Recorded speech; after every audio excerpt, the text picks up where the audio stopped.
Saudara, Anda menyaksikan Breaking News Kompas TV bersama saya Desi Fiftina. Kepala Badan Gizi Nasional Nani Sdayang mengumumkan pengunduran diri. Nani umumkan pengunduran dirinya melalui akun Facebook pribadinya. Dicuplik dari akun medsos Facebooknya, Nani bilang, dengan berat hati akhirnya saya pamit Bapak Presiden untuk melakukan pengobatan di luar negeri untuk jantung saya. Rencananya hari ini, Rabu 22 Juli, saya berangkat. Ini bukan karena tidak percaya dokter yang hebat di Indonesia, tapi untuk second opinion dan kebetulan ada kawan yang merekomendasikan di tempat yang mau saya tuju. Saya sampaikan ke Presiden juga dengan beribu maaf, sepertinya saya harus mundur sebagai Kepala BGN demi kesehatan saya. Dan karena Presiden prihatin dan kasihan dengan saya, Presiden menyetujui. Namun saya diminta tetap ikut mengawasi BGN. Kemungkinan Presiden akan membentuk Dewan Pengawas di mana saya disuruh menjadi Ketua Dewan Pengawasnya.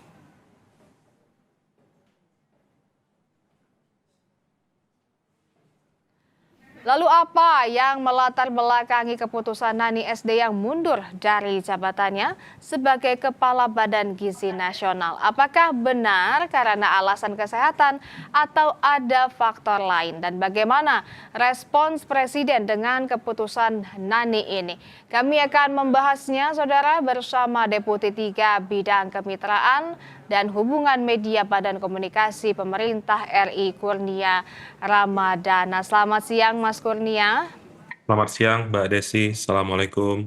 Waalaikumsalam, Mas. Terima kasih sudah meluangkan waktu bersama kami di Kompas TV. Langsung saja ya, Mas ya.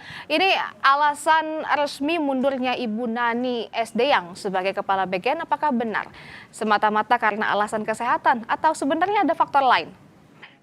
Ya, sebagaimana tadi yang Mbak Desi bacakan, keterangan dari Ibu Nani, beliau menyatakan mundur dari jabatannya sebagai Kepala Badan Gizi Nasional karena ada kondisi kesehatan.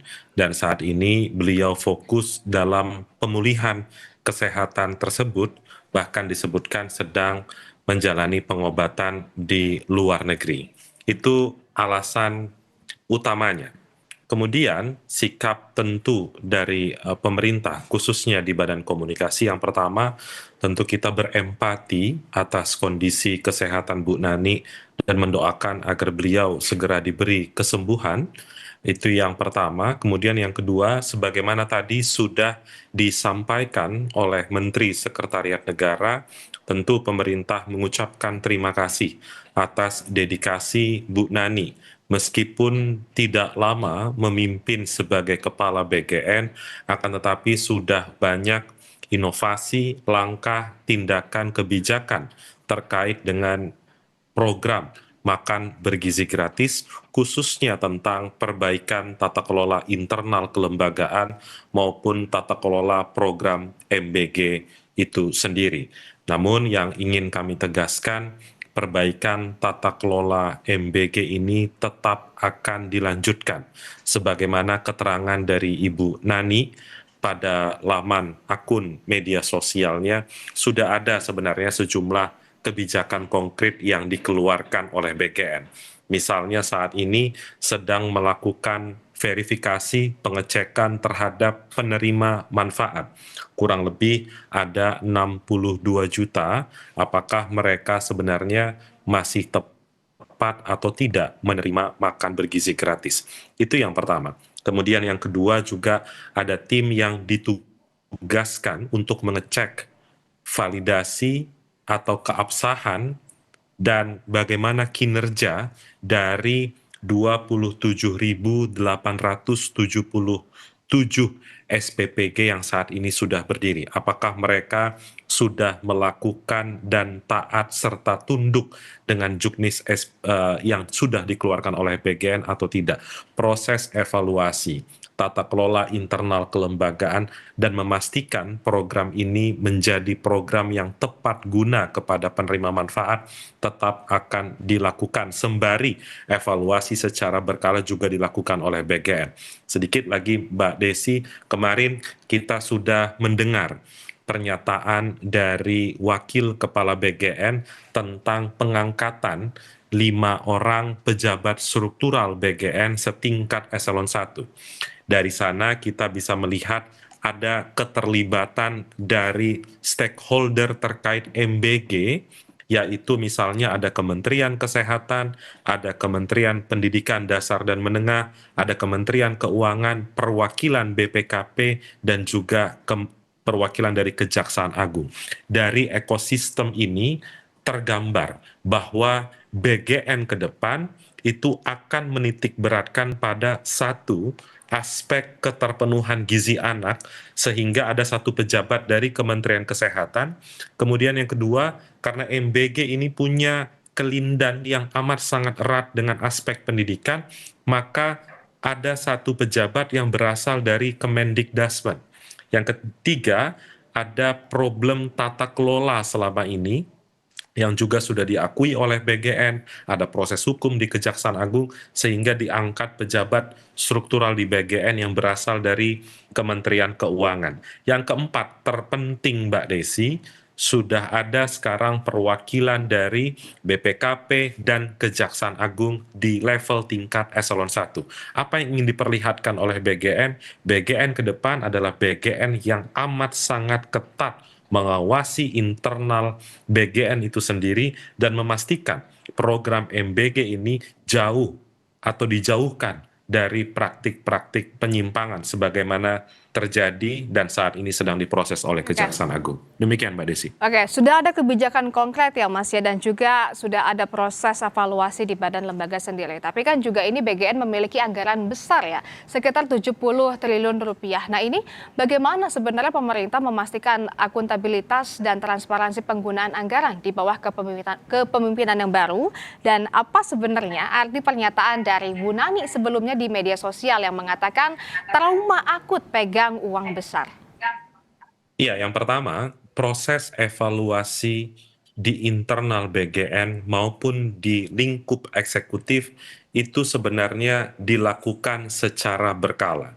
Maka dari itu kemarin atau beberapa pekan yang lalu ada keputusan administratif dari kepala pemerintahan atau presiden dengan mencopot atau merombak total struktur kepemimpinan di Badan Gizi Nasional. Kemudian selang beberapa waktu kemudian ada proses hukum yang dilakukan oleh Kejaksaan Agung.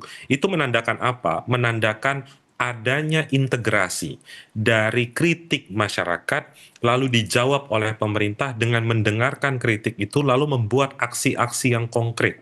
Tadi sebagaimana saya sampaikan ada audit tentang penerima manfaat agar program ini tepat guna.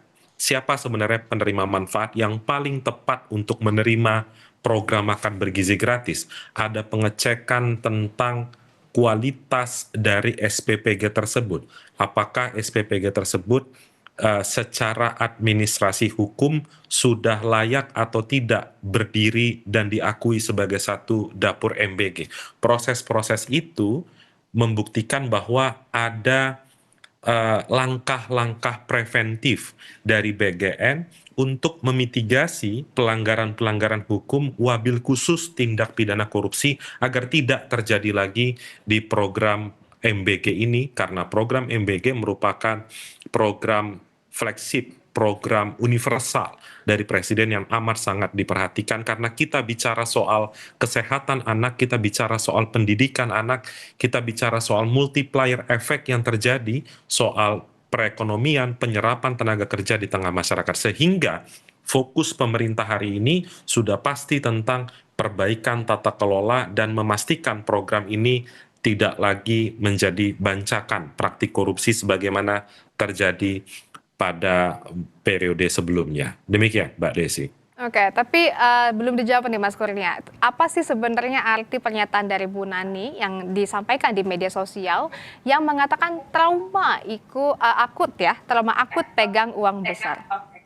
Sebenarnya sudah dijawab tadi. Soal trauma itu kan menggambarkan bahwa ketika ada anggaran yang amat sangat besar di Badan Gizi Nasional, tentu harus ada pengawasan yang amat sangat ketat baik dari internal BGN maupun eksternal.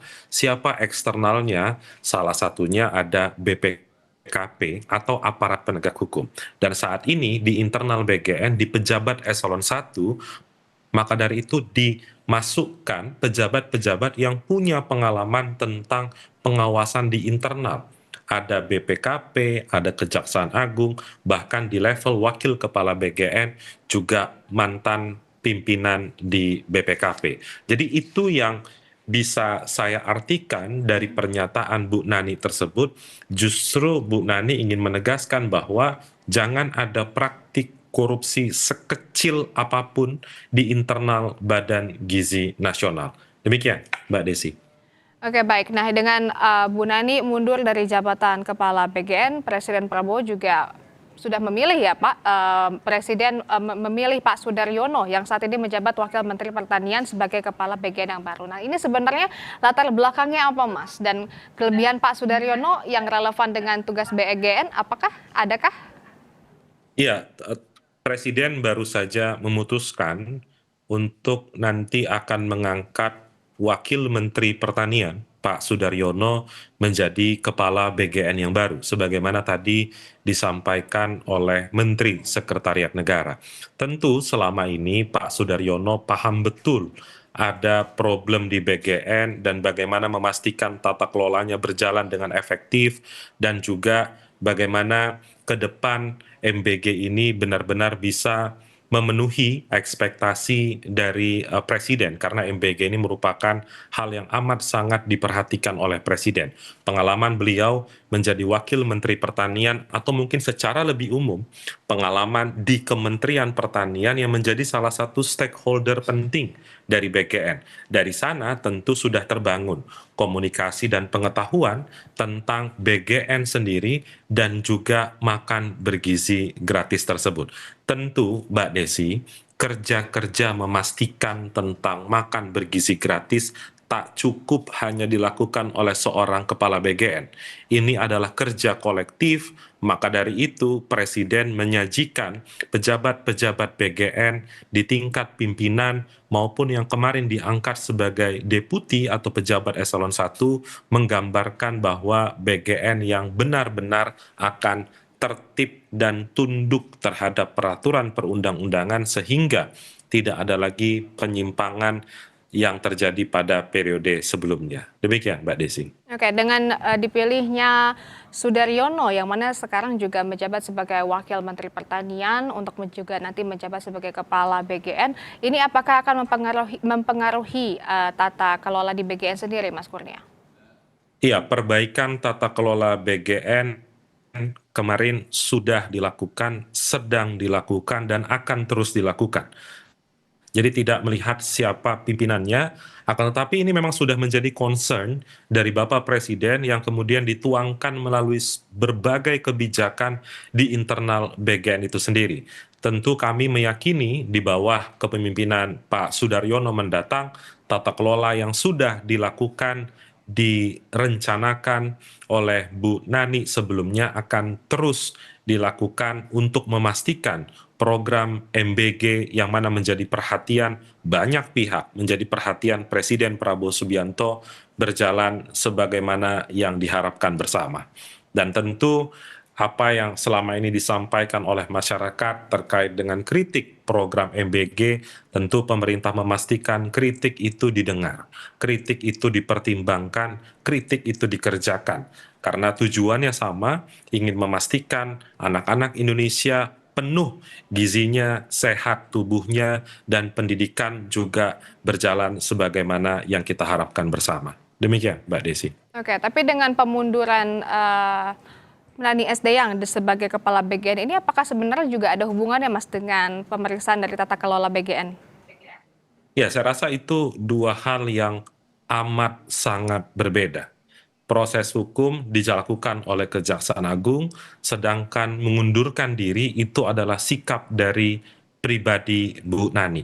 Tentu bagi kami tidak ada hubungannya, proses hukum di Kejaksaan Agung toh masih berlangsung, dan saat ini Bu Nani mengundurkan diri dengan alasan kesehatan, bahkan disebutkan secara spesifik sakit apa yang dialami oleh Bu Nani, dan Presiden cepat tanggap atas konteks pengunduran diri itu dengan mengangkat Pak Sudaryono menjadi Kepala Badan Gizi Nasional mendatang. Demikian, Mbak Desi. Oke, baik, terima kasih Mas Kurnia Ramadana, Deputi 3 Bidang Kemitraan dan Hubungan Media Badan Komunikasi Pemerintah RI yang sudah hadir di Kompas TV. Terima kasih banyak, Mas. Terima kasih, Mbak Desi. Saudara, tetaplah bersama kami, Breaking News Kompas TV akan kembali.